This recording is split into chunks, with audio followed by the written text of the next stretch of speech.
नमस्कार, आप देख रहे हैं 4 PM और मैं हूं आपके साथ निधि तिवारी। महाराष्ट्र की राजनीति में जब भी पवार परिवार का जिक्र होता है, सत्ता, रणनीति और सस्पेंस अपने साथ आ जाते हैं। लेकिन इस बार मामला सिर्फ राजनीति का नहीं बल्कि एक ऐसी मौत का है जिसने पूरे राज्य को झकझोर कर रख दिया है। कद्दावर नेता अजीत पवार की विमान हादसे में हुई मौत का सदमा भी महाराष्ट्र ठीक से पचा भी नहीं पाया था कि अब उसी हादसे पर सवालों का तूफान खड़ा हो गया है। और ये तूफान खड़ा किया है अजीत पवार के भतीजे रोहित पवार ने।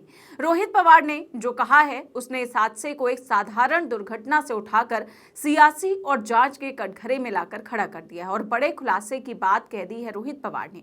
तो क्या कहा है रोहित ने और 10 जनवरी को कौन सा बड़ा खुलासा करने वाले हैं, बताएंगे आपको अपनी इस रिपोर्ट में। तो 28 जनवरी की तारीख महाराष्ट्र के राजनीतिक इतिहास में काले दिन के रूप में दर्ज हो गई। बारामती एयरपोर्ट पर लैंडिंग के दौरान हुए इस विमान हादसे में एनसीपी के वरिष्ठ नेता अजीत पवार समेत 5 लोगों की मौत हो गई।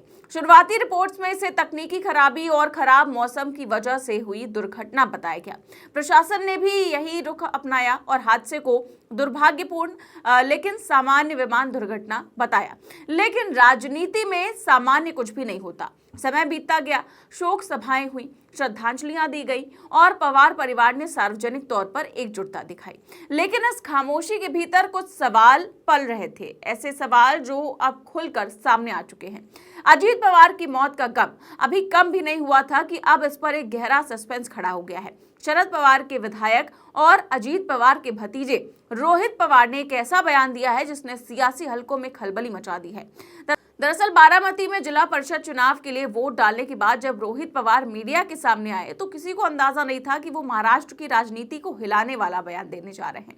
चुनावी सवालों से इतर रोहित पवार ने सीधे अजीत पवार की मौत का मुद्दा छेड़ दिया और क्या कहा, सुनिए।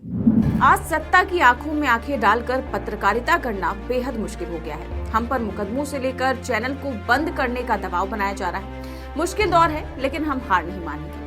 इसीलिए 4 PM को ज्यादा से ज्यादा ज्वाइन करें और स्वतंत्र पत्रकारिता को जिंदा रखने के लिए जितना हो सके हमारा आर्थिक सहयोग करें। उम्मीद है कि आपके सपोर्ट से ये जंग भी हम जीत जाएंगे। एक्सीडेंट हुआ है उसके बारे में लोगों के मन में बहुत सारे प्रश्न हैं। अगर आप मतलब टेक्निकल एक्सपर्ट्स के साथ बात करोगे या जो भी अलग मतलब फ्लाइंग के एक्सपर्ट्स है उनसे बात करोगे या पायलट से बात करोगे, पत्रकारों से अगर बात करोगे, रिसर्च के लोगों से बात करोगे तो सबके मन में शंका है। वैसी शंका हमारे मन में भी है। हमारे मन में बहुत सारे ऐसे प्रश्न हैं जिसके उत्तर हम चाहते हैं। इसलिए 10 फरवरी को मुंबई में वहाँ पे मैं एक प्रेस कॉन्फ्रेंस लूँगा। हमारे मन में जो शंका है, जो प्रश्न है, वहाँ पे मैं वो लोगों के ऑन बिहाफ ऑफ लोगों के वहाँ पे मैं पूछूंगा, उस पर उत्तर हमको मिलेंगे ऐसे मैं आशा करता हूँ। तो 10 तारीख को मुंबई में ये प्रेजेंटेशन या प्रेस कॉन्फ्रेंस हम उस बारे में लेंगे। अब बजरंग सोनवणे जी ने शंका जताई कि दादा के प्लेन में बम हो सकता है। देखो अभी क्या हो सकता है, कैसे हो सकता है, डायरेक्टली बम का विषय तो मुझे वहाँ पे कहाँ पे दिखा नहीं, लेकिन अलग तरीके के कुछ विषय जिस पे हम पे शंका है, क्योंकि बम सिर्फ बम नहीं हो सकता, कुछ अलग तरीके का एक विषय होता है जो बम की तरह एक्ट हो सकता है, लेकिन वो किसी राजकीय नेता ने या किसी ने बिठाया नहीं बिठाया, क्या है वो हम नहीं बोल सकते। लेकिन हमारे मन में ऐसे बहुत सारी शंकाएं जो उस दिन 10 तारीख को हम पूछेंगे। तो रोहित पवार ने साफ शब्दों में कहा कि अजीत दादा की मौत को लेकर सिर्फ मेरा ही नहीं बल्कि पूरे महाराष्ट्र का मन सवालों से भरा है। ये दुर्घटना कैसे हुई, क्यों हुई, ये अभी तक स्पष्ट नहीं है। हादसे की परिस्थितियों को लेकर कई तकनीकी और प्रशासनिक पहलुओं पर संदेह है। उनका दावा था कि जो जानकारी अब तक सामने आई है वो अधूरी है और कई अहम सवालों के जवाब अब तक नहीं दिए गए हैं। रोहित पवार ने ऐलान किया कि वो 10 फरवरी को मुंबई में एक विस्तृत प्रेजेंटेशन के जरिए पूरे देश के सामने सच रखेंगे। उन्होंने कहा कि मैं अभी ज्यादा नहीं बोलूंगा लेकिन 10 फरवरी को तथ्यों के साथ बताऊंगा कि उस दिन क्या हुआ था। इस एक लाइन ने महाराष्ट्र की राजनीति में हलचल मचा दी है कि क्या रोहित पवार के पास कोई तकनीकी रिपोर्ट है, क्या वो किसी जांच एजेंसी के दस्तावेज सार्वजनिक करने वाले हैं या फिर ये संकेत किसी बड़ी साजिश की ओर है। क्योंकि अब तक तो जो आधिकारिक जानकारियां सामने आई थी उनके मुताबिक विमान लैंडिंग के दौरान संतुलन बिगड़ने से दुर्घटनाग्रस्त हुआ। लेकिन सवाल यह है कि क्या विमान की तकनीकी जांच पूरी तरह से पारदर्शी थी? क्या वास्तव में मौसम इतना खराब था? और सबसे अहम सवाल कि क्या सुरक्षा मानकों से कोई समझौता किया गया? रोहित पवार का कहना है कि इन्हीं सवालों के जवाब वो 10 फरवरी को देंगे। इस पूरे विवाद के बीच एक भावुक पहलू भी सामने आया।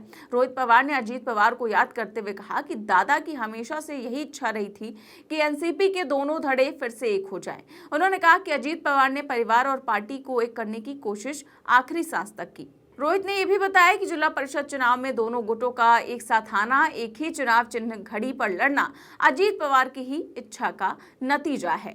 आप देखो, नगर परिषद, नगर पंचायत या महानगर पालिका, ये सब इलेक्शन में दादा खुद कार्यकर्ता के हित में अलग अलग जगह पे वहाँ पे जाते थे, प्रचार करते थे।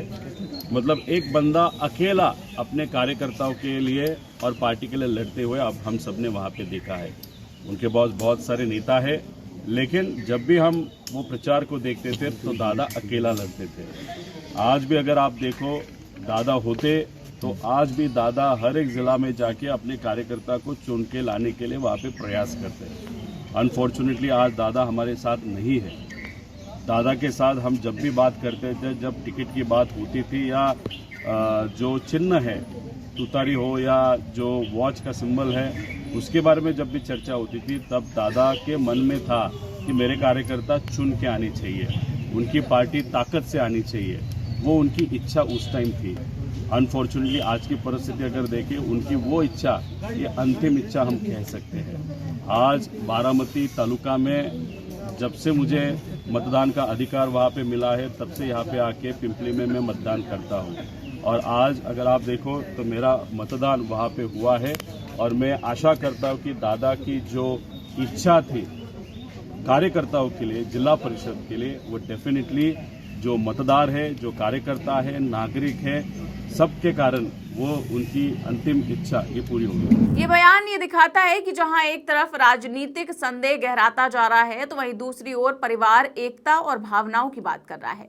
लेकिन फिलहाल रोहित पवार के बयान के बाद ये साफ है कि 10 फरवरी सिर्फ एक तारीख नहीं रह गई, बल्कि ये दिन तय करेगा कि अजीत पवार की मौत इतिहास में एक दुर्घटना के रूप में दर्ज होगी या फिर एक रहस्यमय राजनीतिक अध्याय के रूप में।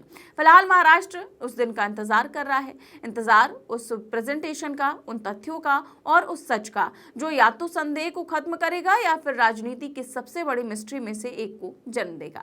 अजीत पवार की मौत महज एक हादसा थी या किसी बड़ी साजिश का हिस्सा, इसका जवाब अब सिर्फ समय नहीं बल्कि 10 फरवरी देगा।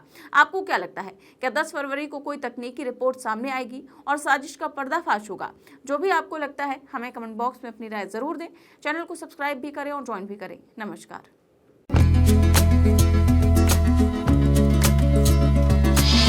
you